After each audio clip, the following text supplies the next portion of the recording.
यदि आपको लगता है कि आपकी प्रार्थना ईश्वर स्वीकार नहीं करते, सुनते नहीं, आपको आपकी प्रार्थना के परिणाम नहीं मिलते, तो इस प्रसंग को ध्यान से सुनिएगा, यह आपके लिए है। हरे कृष्ण दोस्तों, मैं हूं अनुज शर्मा। एक बार एक गांव था, उसमें एक किसान रहता था अपने परिवार के साथ। एक छोटी सी बेटी थी उसकी, मुन्नी। एक पत्नी थी। तो उस गांव में काफी अरसे से बारिश नहीं हुई थी। 2-3 साल बीत गए थे। जितनी जमा पूंजी थी सब खत्म हो चुकी थी। परेशानी का समय चल रहा था। अब बिना बारिश के खेत कैसे जुतेंगे, बीज कैसे बोए, कैसे फसल आए। किसान घर पर बैठा था, बहुत परेशान हो गया। ईश्वर से प्रार्थना भी की, लेकिन कोई असर नहीं। 2 साल बीत गए थे। परेशानी बढ़ती जा रही थी। परेशानी सिर्फ उसकी नहीं थी, परेशानी पूरे गांव की थी। पूरा गांव त्रस्त था, दुखी था। भूखमरी आ रही थी सूखा पड़ने के कारण। करे तो क्या करे। एक दिन किसान को एक बात याद आई। बात याद आई कि किसी ने कहा था कि बच्चों की भगवान जल्दी सुनते हैं।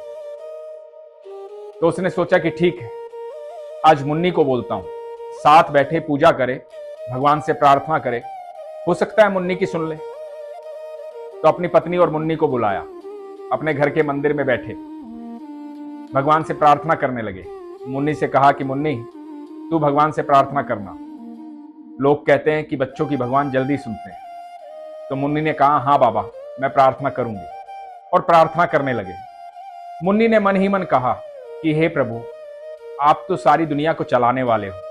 मेरे बाबा बताते हैं कि सारी दुनिया आपने बनाई है, आप कुछ भी कर सकते हो। आप किसी को खाली हाथ अपने दरवाजे से वापस नहीं भेजते। आपके पास सब कुछ है, सब कुछ दे सकते हो। तो हे प्रभु, मेरे बाबा बड़े परेशान हैं, पूरा गांव बड़ा परेशान है। मेरे गांव में बारिश कर दो ताकि हमारी फसल हो, भूखमरी दूर हो, ये सूखा खत्म हो। बारिश कर दो भगवान, हम सब खुश हो जाएंगे। और ये आप कर सकते हो। ये प्रार्थना मुन्नी ने भगवान से की।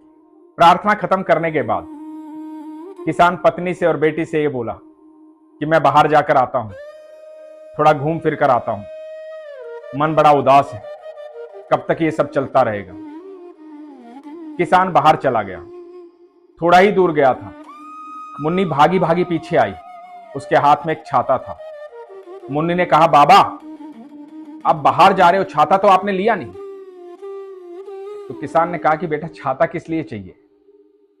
मुन्नी ने कहा, बाबा, अभी प्रार्थना की है ना भगवान से, भगवान को कहा है ना कि भगवान बारिश कर दो, भगवान सब कुछ दे सकते हैं। तो अभी बारिश हो जाएगी ना बाबा, छाते की तो जरूरत पड़ेगी ना, तो छाता लेकर जाओ क्योंकि बारिश होने वाली है। किसान अपनी बेटी को देखता रह गया। उसे गोदी में उठा लिया, उसके माथे को चूमा और मन ही मन सोचा कि प्रार्थना तो मैं भी कर रहा हूं इतने सालों से, पर विश्वास नहीं था जैसा विश्वास मेरी बेटी को है। दोस्तों, प्रार्थना तो हम सब करते हैं, हम सब मंदिर जाते हैं, हम सब पूजा पाठ करते हैं। सारी दुनिया जो है वो प्रार्थना करती है, लेकिन खाली प्रार्थना से कुछ नहीं होता। यदि आप ईश्वर के पास जाते हैं तो विश्वास भी तो रखिए। वो विश्वास होना जरूरी है। मैं हमेशा उसी विश्वास की बात करता हूं। आप जब ईश्वर से प्रार्थना करते हैं, चाहे घर का मंदिर हो, चाहे मंदिर हो बाहर, चाहे आप कहीं भी प्रार्थना करें, और चाहे मंदिर ना भी हो, आप खुले आसमान के नीचे भी प्रार्थना करें, आप कहीं भी प्रार्थना करें, कहीं भी ईश्वर से बात करें, लेकिन आपका विश्वास होना चाहिए। यदि विश्वास नहीं होगा तो प्रार्थना कैसे फलीभूत होगी। यहां देखिए, मुन्नी को कितना विश्वास था। मुन्नी को भरोसा था कि मैंने भगवान से मांगा है तो बारिश आ जाएगी, और बारिश आएगी तो इंतजाम करना पड़ेगा, इसलिए बाबा को छाता दे दिया। और जब बाबा को छाता दिया, बाबा ने गोदी में बच्ची को उठाया और बारिश आ गई। ये विश्वास होता है।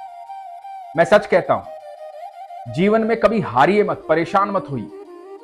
आपको लगता है ईश्वर आपकी नहीं सुनता है, तो जांचिए अपने आप को, परखिए अपने आप को, क्या आपका अपनी बात पर इतना विश्वास है जो आपने ईश्वर से मांगा है। क्या आपके पास वो सारे इंतजाम है कि ईश्वर जब दे देगा तो मैं सही रूप से उस चीज का प्रयोग कर पाऊंगा। क्या आप सोचते हैं ऐसा?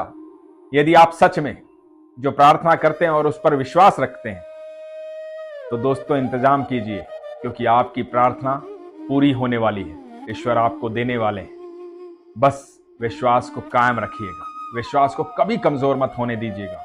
और जो लोग ये कहते हैं ना कि ईश्वर मेरी सुनता नहीं है, मैं सच कह रहा हूं, यही सबसे बड़ी शंका है।